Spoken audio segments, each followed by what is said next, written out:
Well, looks like we lost another great gaming franchise to the updated for a modern audience woke washing, this time with Fable. How do you make a good Fable game that is woke?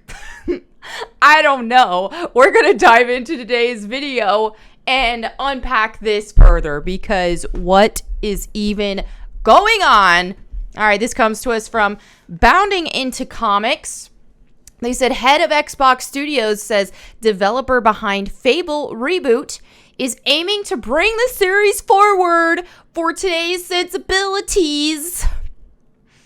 I made an entire video talking about this with like Tomb Raider, for example. Y'all know this is where great game series go to die whenever they get updated for modern audiences. The woke wash treatment. Okay, head of Xbox Studios, Matt Booty, has stated the Fable reboot will be brought forward for today's sensibilities and be a modern take. Yeah, because we want a modern take in our fantasy games. That's the logic that we keep seeing.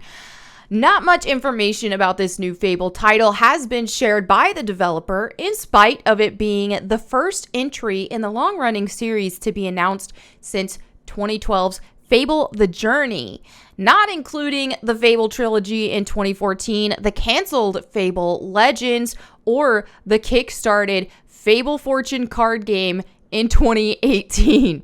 During a recent appearance on the Skill Up podcast, Booty was asked about his start in the industry, what he missed in his position as head of Xbox Game Studios compared to being a developer, how studios work with each other, discussing how Xbox Game Pass can help smaller studios with weirder projects, and more, along with discussing Halo Infinite's launch and development of the Perfect Dark reboot. Booty was asked how Playground Games, typically a developer of racing games, become involved with the Fable reboot. Now, speaking of Perfect Dark, too, I made a video on this as well, but this has been like a few months ago because we know Crystal Dynamics is now teaming up with them to work on it, or at least were at the time of me making that video a few months ago, which is one of the worst news that we could have gotten for Joanna Dark here. Because like I said, we've already seen how Crystal Dynamics have completely woke washed Tomb Raider and turned it into what it is. And again, I have plenty of videos on that if you want to see why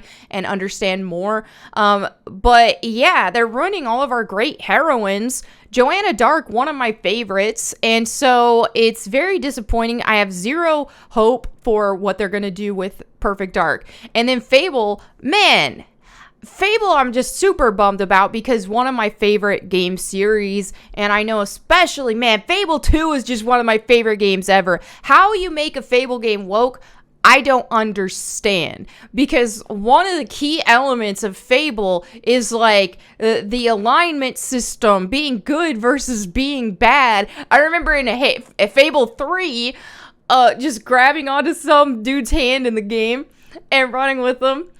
I dragged him down to like some underground ritual looking thing. I think there was a pentagram on the ground and I sacrificed him there.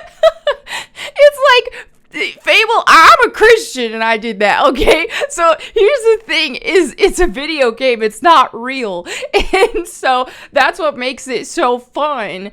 And it's really fun to have the bad alignment. I mean, come on now. In real life, we gotta be good. But in video games, it's fun to be bad. And so for it to just get this makeover, and you're really limiting what you can do with all that. But of course, when it comes to woke ideology, there's some crimes they're okay with, some bad things they're okay with, and then there's some things that are just not even a problem at all that they consider problematic. But okay, let's just go ahead and continue.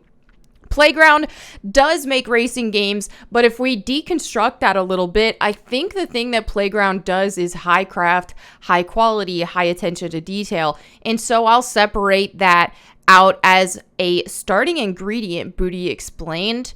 He then revealed they had a particular passion for the IP, and I think they also demonstrated that they understand what the heart and soul of Fable is about and how they can bring it forward to today's sensibilities and just, make a modern take on Fable. Well, here's the thing, is you can't have a key, deep understanding of what Fable is about and the principles of the Fable game series, and then in that same breath say, yeah, we're just going to bring it forward for today's sensibilities and have a modern take and woke wash it. You just can't. You can't have a good Fable game if it's woke. You just can't. Making a game for a modern audience has become an infamous buzzword, usually suggesting a remake or new entry in a series would remove content from content some could deem offensive. To illustrate, this has resulted in titles like Resident Evil 4 VR being censored, and is also one of the reasons the Saints Row reboot failed to resonate with both critics and independent reviewers. Yeah, you definitely can't do Saints Row. You can't do GTA either. Woke and both of them have attempted that. GTA obviously still in progress, but with Saints Row, yeah, didn't go so well. It didn't. People don't, it's not fun to limit your creativity to that when it comes to a video game. There's stuff I wish I could share and show, because some of the things that I've seen are just so encouraging. Booty reassured. Your point is really spot on. There's a danger sometimes. You don't want to give, you know. The RPG team go to make a racing game, or vice versa. You don't want the shooter team to go try to make a kid's building block game. I mean, you can get in trouble there. But they've got a great technology base. They've got a passion for the IP, and they've got such a dedicated commitment to craft and quality. Booty said of the developer Playground Games. You know, I'm just gonna be brutally honest. What this reads like to me is that they're phoning it in, and maybe they're not. I guess we'll see. But I mean, we've seen what they do. Like, Microsoft took over Rare, all that. Look, we finally got a new Battletoads game, and it was utter trash. It was awful. That also got the woke treatment. It was unfunny. The art style was ugly as heck. I rage quit. I couldn't do it anymore. And I didn't rage quit because of the difficulty like one normally rage quits a Battletoads game. I rage quit because I couldn't take the woke washing anymore, and I couldn't take the utter desecration to the legendary Battletoads franchise. It was cheap. You could tell they didn't put a lot of money into it. They didn't care about it. And I think that Microsoft has acquired a lot of properties, and I think for a lot of them, that is their attitude with it, is just to kind of phone it in and try to make a buck, but don't really put that much care into it. And in this case, it looks like that's what they're doing as well. Handing off Fable, just a classic franchise. I mean, especially the trilogy, the mainline trilogy, man. Like, amazing. I know a lot of other stuff got canceled, the like spin-offs and all that, but I mean, dude, the main trilogy, so iconic. And then they just hand it off to a developer who specializes in racing games. It sounds to me like they're phoning it in, but I digress. You put all that together, and admittedly, I think the team would share that during some of the first reviews, I shared a little skepticism. He conceded the look. I think we're going out on a limb here to do this. But they've since put that to rest, and I'm excited for everybody to see it when we're ready to show stuff. Booty had previously emphasized that Playground Games were the right team for the job, and discussed how desperately he wanted to show off the Fable Reboot during an interview at PAX 2022. They don't want to show stuff early before it's ready to go, but if there's one game where that's kind of flipped around, where every time I see something I say, we should show this, it's Fable. Because there's a lot of cool stuff, Booty admitted, jokingly declaring that the team has made it very clear that I am not going to be able to show anything until it's ready. That faith seemingly wasn't shared by former Playground Games developer Juan Fernandez de Simone. In March of this year, he accused that his former employer lacked people with the knowledge to design gameplay for an open world. Well, I mean, it's a studio that specializes in racing games. Surprise, surprise. Outside of racing titles, open world action RPGs are incredibly difficult to make, require a lot of time, a lot of people, and Playground, they have a do more with less mentality. Well, that doesn't give me that much hope for whatever the future of Fable holds.